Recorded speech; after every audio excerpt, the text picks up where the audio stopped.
say when you stop loving someone, you start seeing how ordinary they were.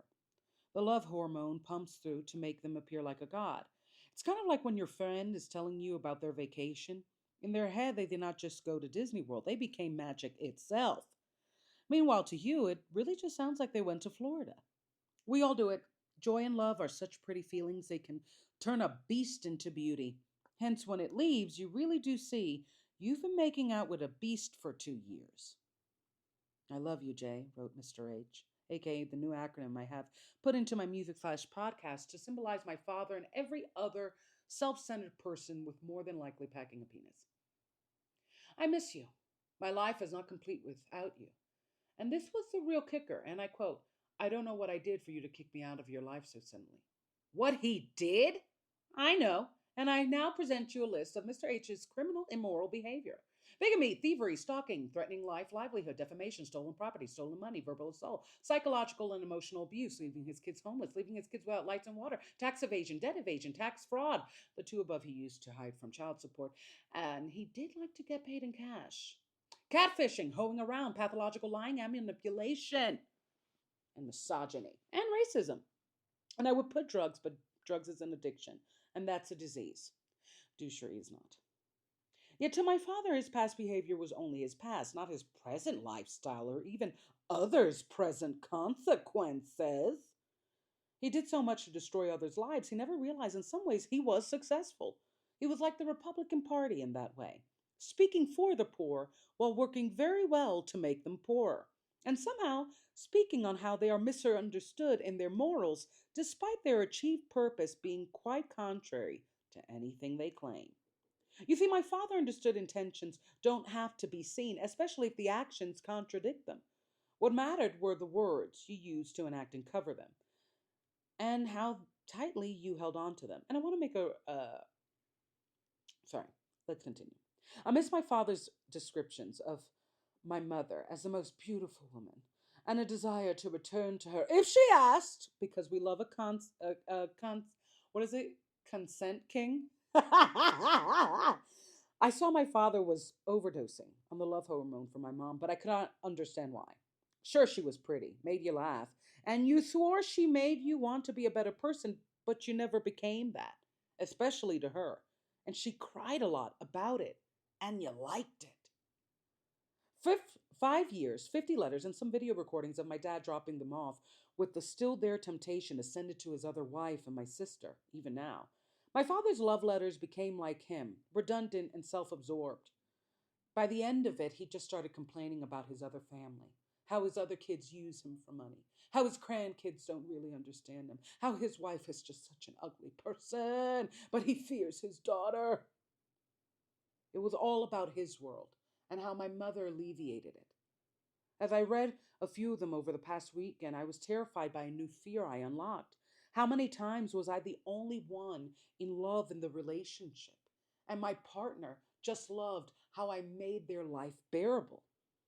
Sure, I've been absolutely mistreated by exes, friends, and old bosses, and stayed despite not having one kid between us and a few missed paychecks. Yet my mother left my dad with the flash level of speed, and he really did not pick up that despite her cordiality or humor, she did not like him. She just wanted him to be my dad and thought that she had to be cordial about it.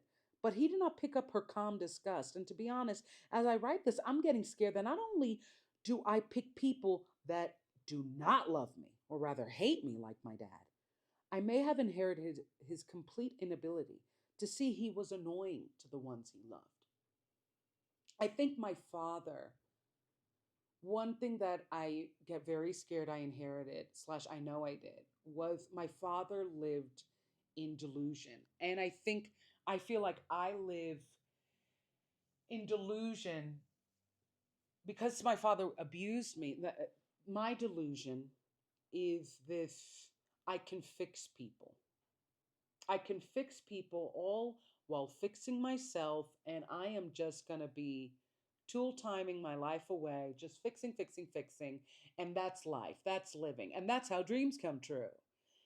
And my father didn't love anybody, but loved to be loved. And I always say that. And I kind of inherited that ambition, but the opposite way. I want to be loved by people that don't love, as if it's a prize for me.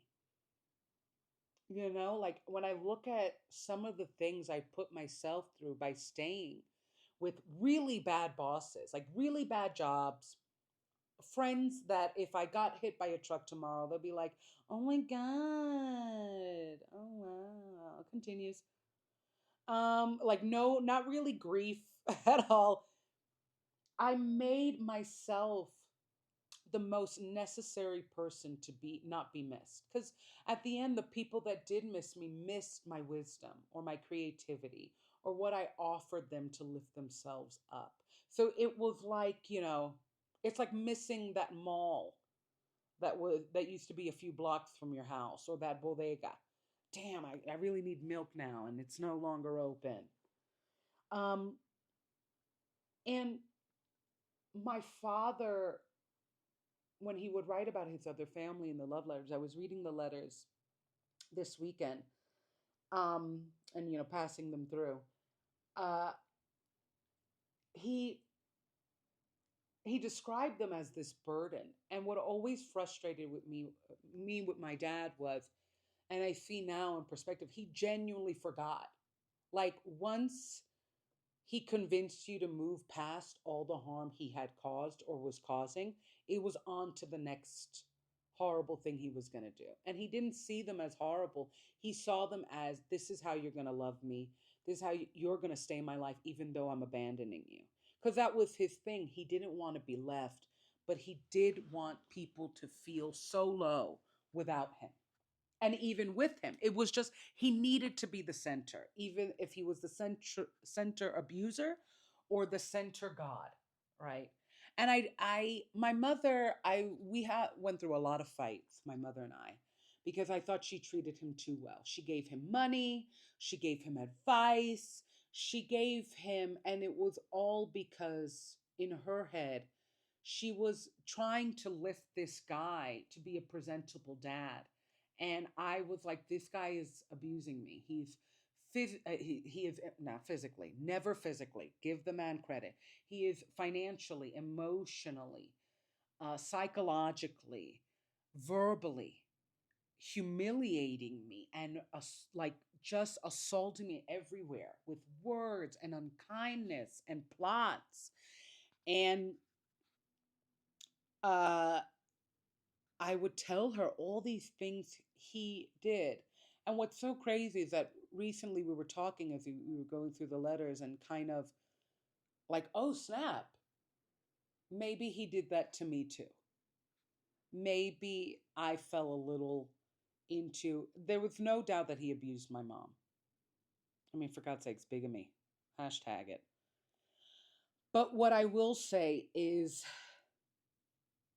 I think she was so adamant that he be a dad, that he be a presence, that she never analyzed whether he was a good presence. And my mother's fear of being alone, I have partially inherited, because I I think she made me scared of it by how much she would hold on to relationships that weren't that great, in friends, in family. But then she also made me not scared of it because I was alone. Like I played by myself. And our interactions very much when I was a kid was, making jokes and making me do chores and saying I didn't do them right and having to do them again, or watch her do it and get angry.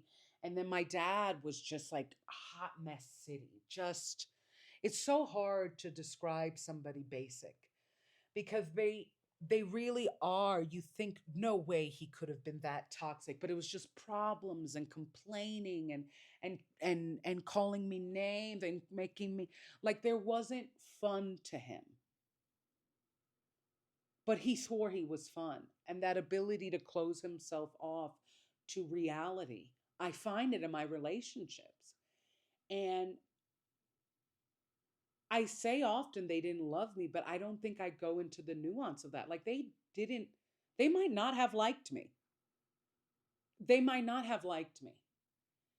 And my father felt like that in those letters, that his kids were using him for money, and that he kind of did his redemption with them.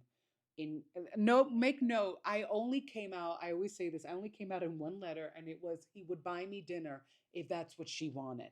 Never offered me money, even in the end. Um, Wanted me to pay for the dinner. Well, I tell you, when somebody hates you, they hate you. They hate you. Okay? He didn't like me. And I look back on a lot of my relationships, and I'm like, when I gave them songs, when I gave them a pep talk, I thought they liked me, but they were really just like receiving from me, like taking from me, but it didn't make me special to them. And though I know it sounds so ridiculously simple, but it's rocking my world, because Daddy Recovery is a story of, it's my story. It's the story of my friends, and being resilient and being strong and learning to love yourself, to see if that gets you true love, or whatever that gets you. A true love in career, a true love in a partner, a true love with family, a true love with friends, a true love with your dreams, true love, right? Long live. But what I'm realizing now is that I I never questioned whether they liked me, despite being the first person to say I want to fall in love with my best friend. Like, I do think liking someone is important, because I loved my dad. I was trained to love my dad, but I didn't like him. He was too disgusting. And now, what my ego is going through is this realization they may have been disgusted with me. They didn't treat me like I was precious. And what does that say about me? Especially now that I'm moving away from that energy in others, but the energy in me that attracts that stays for that thinks that that's okay. Life, I tell you, life. Check out daddyrecovery.com for more stories. Check out deandrereviewsitall.com for more reviews. And check out both to check out my artist journey. I've got a new name, Hardin. Listen to the songs and follow me on all platforms. I really love you. It's Hardin with an H. We're going to get through this.